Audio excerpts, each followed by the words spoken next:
오늘은 저희들이 예배 후에 귀한 일꾼들을 비택하는 순서를 갖고 있습니다.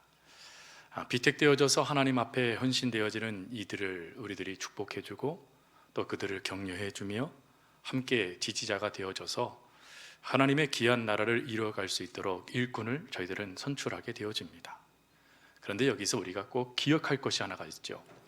헌신, 그러면 그들만 헌신해야 되는가 하는 것입니다. 그거에 대한 답은 아니다라는 것입니다. 헌신은 우리 모두가 다 하나님을 위하여 해야 될 중요한 모습이기 때문인 것이죠. 특별히 헌신이라는 이 단어를 성경의 원어에 빗대어서 설명을 한다면 자기의 이해관계를 돌보지 않고 하나님을 위해 자기를 희생하며 하나님의 일을 하는 것을 헌신이라고 합니다. 쉽게 내가 하고 싶은 일을 하는 것이 헌신이 아니라 주님을 위해서 내가 해야 할 일을 하는 것을 헌신이라고 하죠. 여러분, 이러한 헌신, 그 역사들이 한 사람 한 사람 세워짐을 통하여 많은 하나님의 역사를 이루는 큰 은혜가 되어지죠. 이러한 은혜를 우리는 나비 효과라는 걸 통해서 설명해 볼 수 있습니다. 나비 효과라는 것은 무엇이냐면 아주 작은 나비들이 함께 모여서 그 날갯짓을 하게 되어지면 날씨도 바뀌게 되더라 라는 것입니다. 그래서 그것을 나비 효과라고 부르죠. 여러분, 이런 나비 효과의 모습을 헌신으로 우리가 그대로 적용하면 이것이 또한 은혜가 됩니다. 여러분, 헌신하는 한 사람의 날갯짓과 또 헌신하는 한 사람의 날갯짓, 그리고 온 교우들의 헌신하는 날갯짓들이 더해지기 시작하면 그것이 변화를 이끌어가는 역사가 되어진다는 것이죠. 여러분, 우리가 이러한 역사를 우리는 에스라 선지자를 통해서도 확인해 볼 수 있습니다. 이스라엘 백성들이 포로 귀환을 했지만 영적으로 고갈된 상태를 그들이 겪게 되어집니다. 그곳에 풍요는커녕 그곳에 근심이 다가오고 또 가뭄이 다가오고 그리고 대적의 어려움들이 여전히 그곳에 산적해 있었습니다. 그러니 그러한 순간에 이들이요 영적으로 충격을 받고 그 충격 가운데 믿음이 바닥을 칠 수밖에 없었다라는 것이죠. 근데 그때에 한 사람의 믿음의 날갯짓이 나타나죠. 그가 바로 에스라 선지자입니다. 에스라 선지자는 즉시 그 상황 속에 그냥 동조되듯이 그냥 그 속에 묻혀지듯이 그저 그렇게 사역한 것이 아니라 즉시 그는 한 가지를 결단합니다. 그것은 내가 하나님의 율법을 연구하고 나부터 그것을 지키고 그리고 이 놀라운 하나님의 은혜의 말씀을 백성들에게 전하겠다라는 결단을 하게 돼요. 그리고 주를 위하여, 하나님을 위하여 놀라운 날갯짓을 그가 행하기 시작합니다.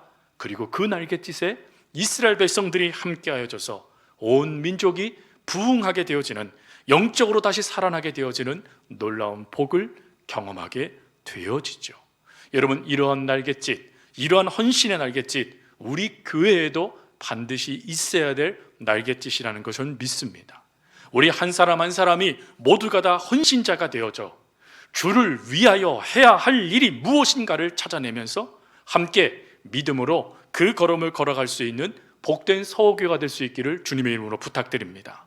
오늘 본문은 이러한 헌신의 날갯짓을 하게 되어졌을 때, 그러면 그 헌신의 날갯짓에 어떠한 자세로 우리가 참여해야 될 것인가에 대한 중요한 말씀이 담겨져 있습니다. 예수님께서 빌라도 앞에서 재판을 받으시고 십자가형을 언도받으십니다. 그리고 예수님은 십자가를 짊어지시고 골고다라는 그 길로 걸어가시게 되어지죠. 근데 그때에 예수님은 이미 빌라도를 통하여 채찍을 맞으셨기 때문에 많은 피도 흘리셨고 또 체력이 이미 바닥을 칠 때였습니다.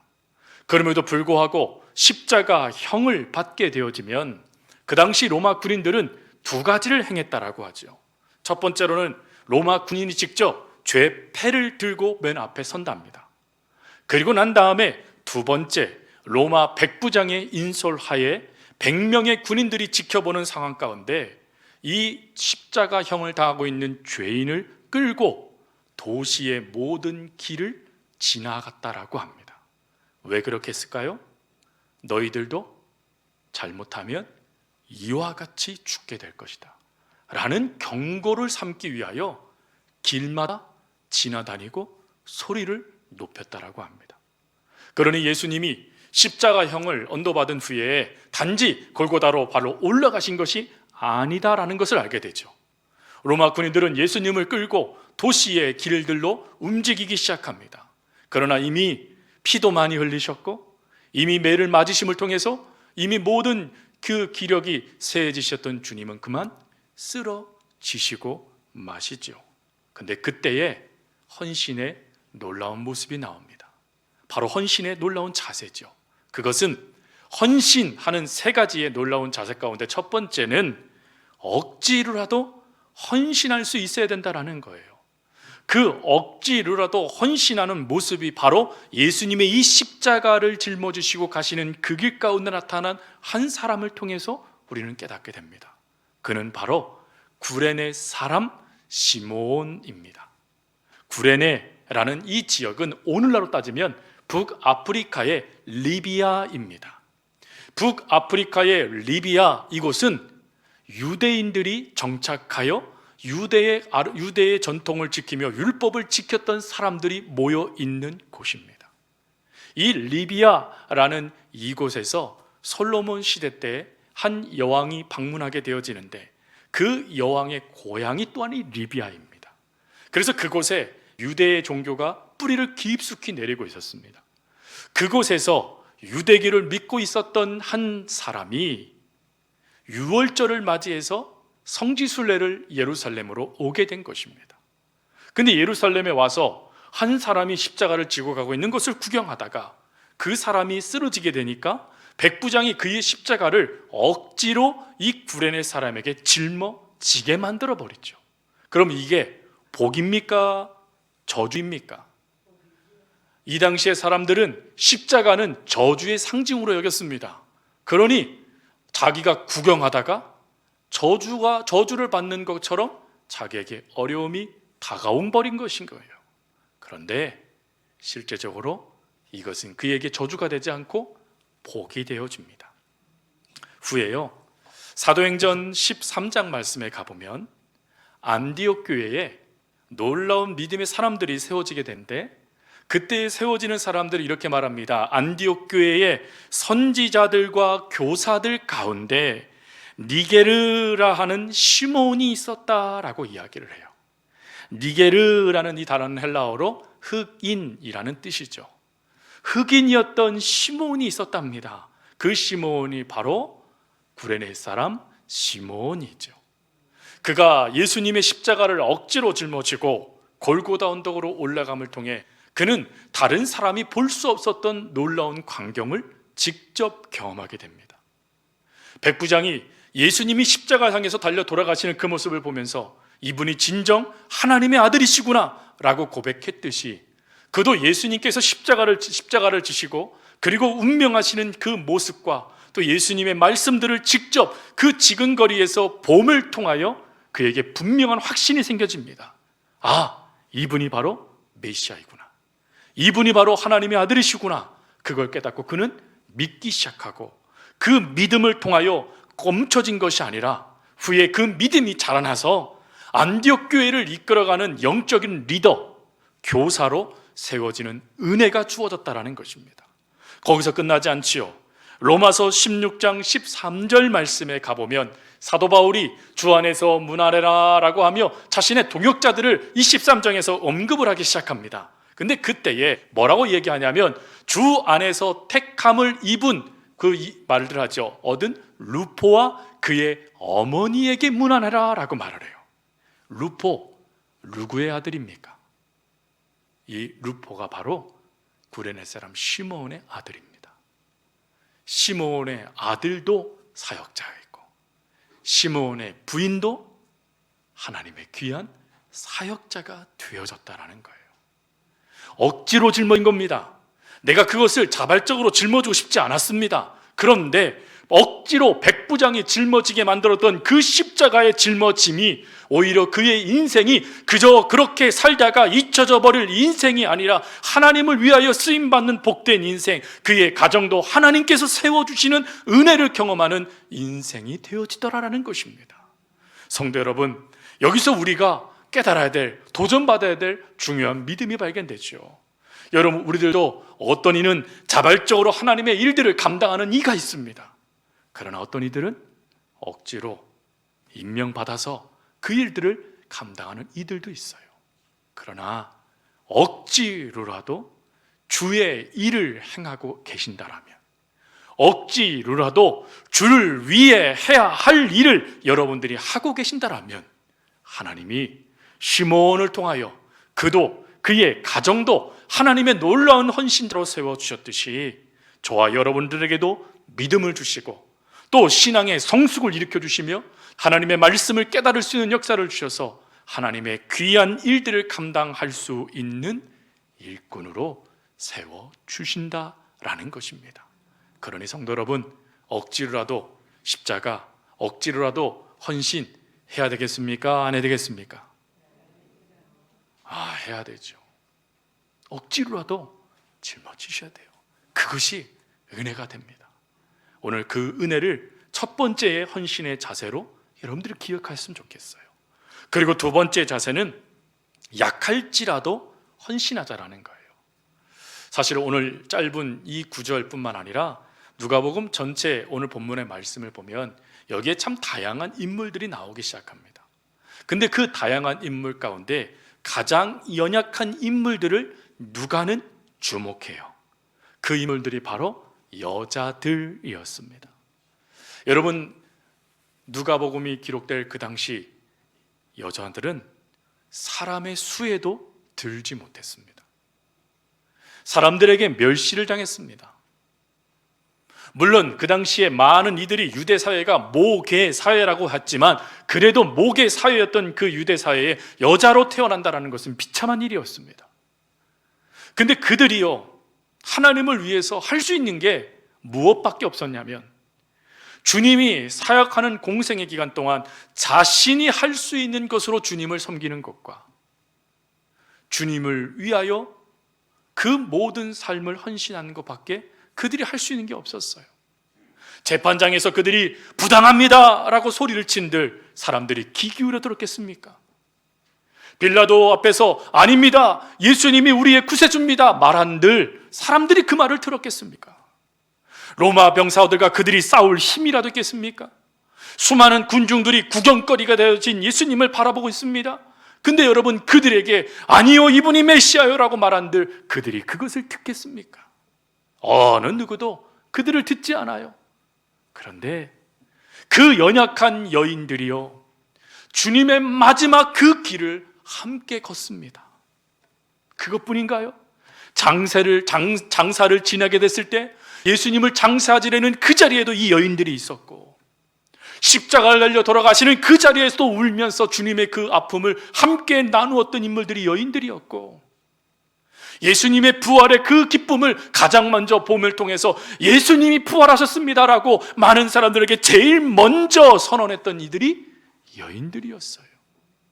무엇을 얘기합니까?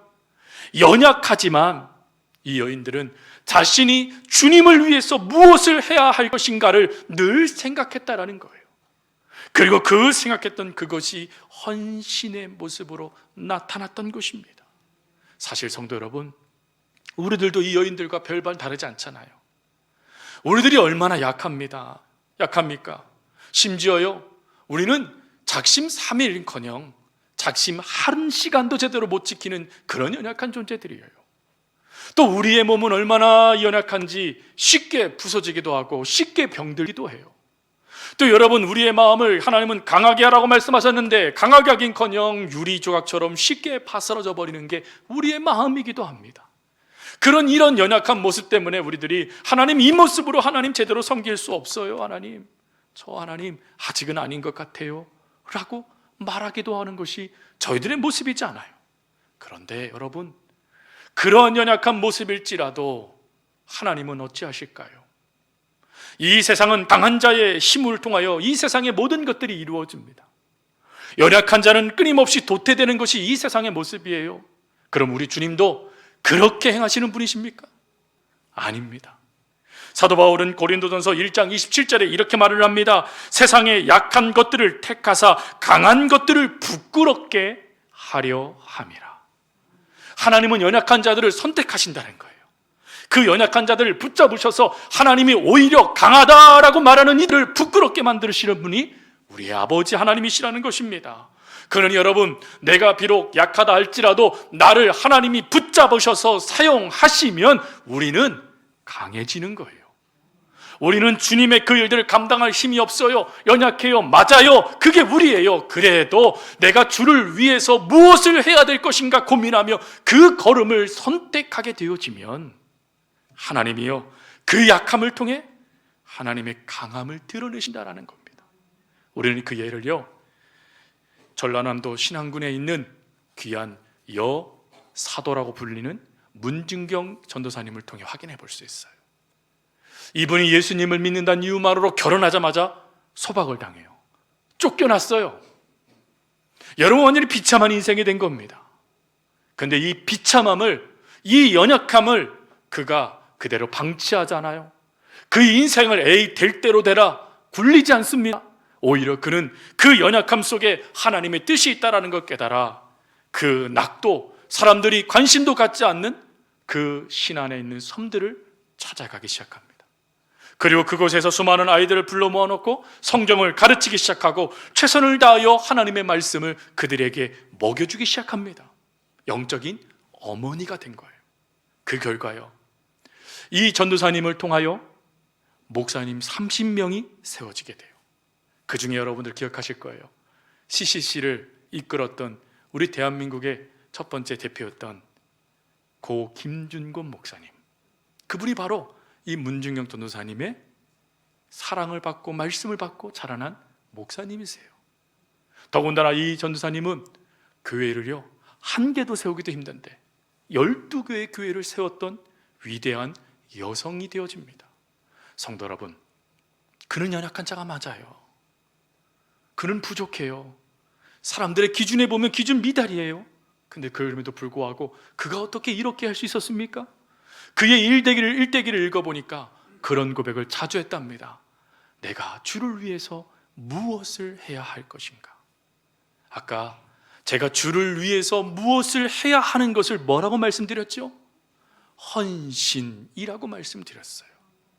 즉, 이 귀한 전도사님은 끊임없이 자신의 그 연약함을 가지고 내가 주를 위해서 무엇을 해야 될 것인가를 끊임없이 묻고 물으면서 주를 위해 헌신했더니 이와 같이 아름다운 역사들이 이루어졌다라는 것입니다. 그럼 우리들도요, 연약하지만 그 연약함을 가지고 하나님을 위하여 무엇인가 하게 되어지면 우리를 통하여 하나님의 놀라운 은혜들이 많은 이들 가운데 보여지지 않겠습니까? 여러분, 연약하다라고 주저앉지 마시고 연약할지라도 주를 위해 행할 수 있는 저와 여러분이 될 수 있길 바랍니다.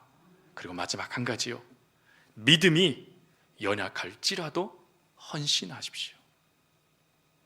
가끔 헌신자들을 세우게 되어지고 또 연말이 되어져서 또 사역자들을 임명하게 될 때 대부분 뭐라고 말하냐면, 아유 목사님, 저 믿음이 약합니다. 저 믿음이 약해서 그 일들 감당할 수 없어요. 믿음 훌륭한 분들 좀 세워주세요 라고 이야기를 해요. 그런데 여러분, 오늘 이제 여러분들은 발 뺄 수 없습니다. 믿음이 연약할지라도 헌신하랍니다. 자, 그러면 그 예를 살피셔야죠. 여러분, 이때에 예수님께서 십자가형을 당하신 다음에 문제가 발생됩니다. 구레네 사람 시몬이 지금 왜 예루살렘에 왔다고 말씀드렸죠? 유월절을 지키기 위해서 왔다라고 말씀드렸어요. 예수님이 운명한 시간은 오후 3시입니다. 그리고 유월절이 시작되는 시간은 오후 6시예요. 즉 3시간 만에 예수님을 장사 지내야만 합니다.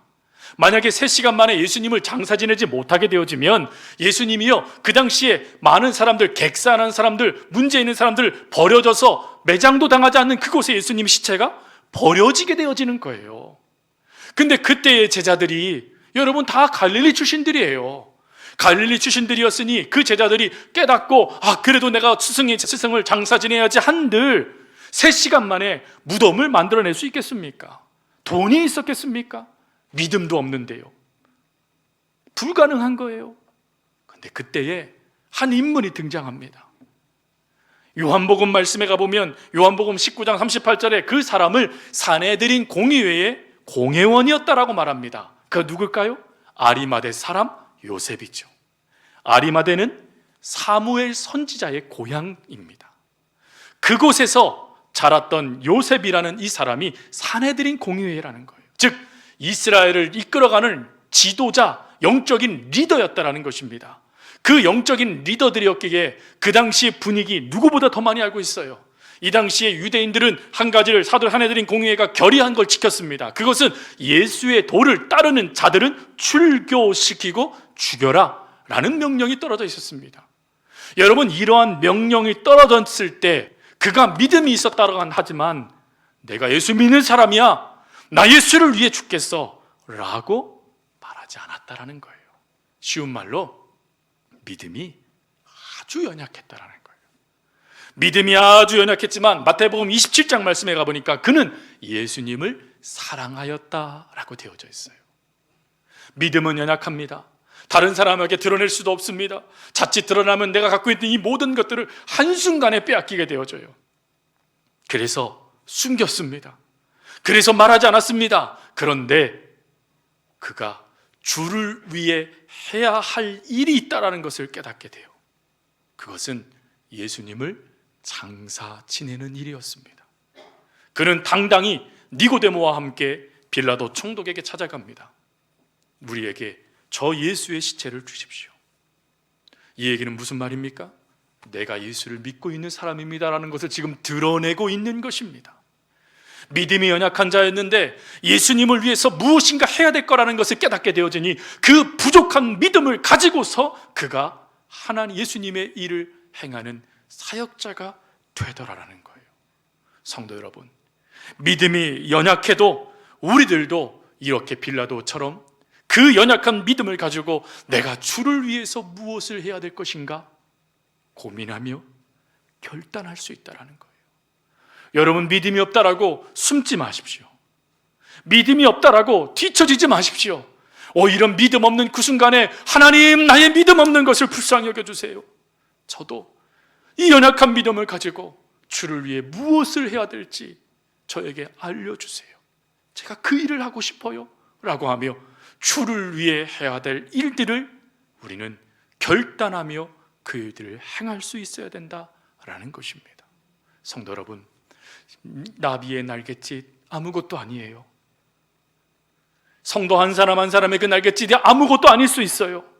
그러나 온 성도들이 함께 믿음의 날갯짓을 하게 되어졌을 때 그 날갯짓에 나비의 효과가 나타나듯이 우리의 헌신의 날갯짓에 비록 그것이 믿음이 부족한 날갯짓일 수도 있고, 비록 그것이 억지로 하는 날갯짓일 수도 있고, 그것이 비록 연약한 날갯짓일 수도 있습니다. 하지만 역사가 이루어집니다.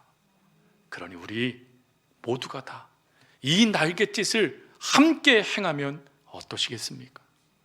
나를 위해서가 아니라 주님을 위해서 함께 이 믿음의 날갯짓을 감당하면 어떻겠습니까? 그럴 때 우리 서호교회는 먼저 변화하는 교회가 되어질 거고, 그리고 우리 서호교회를 통하여서 이 지역사회와 이 제주 땅이 예수 그리스도의 은혜로 변화되어지는 축복을 누리게 될 줄 믿습니다. 그 은혜에 우리 함께 동참하는 우리 서호가족 식구들 될 수 있기를 주님의 이름으로 부탁드립니다.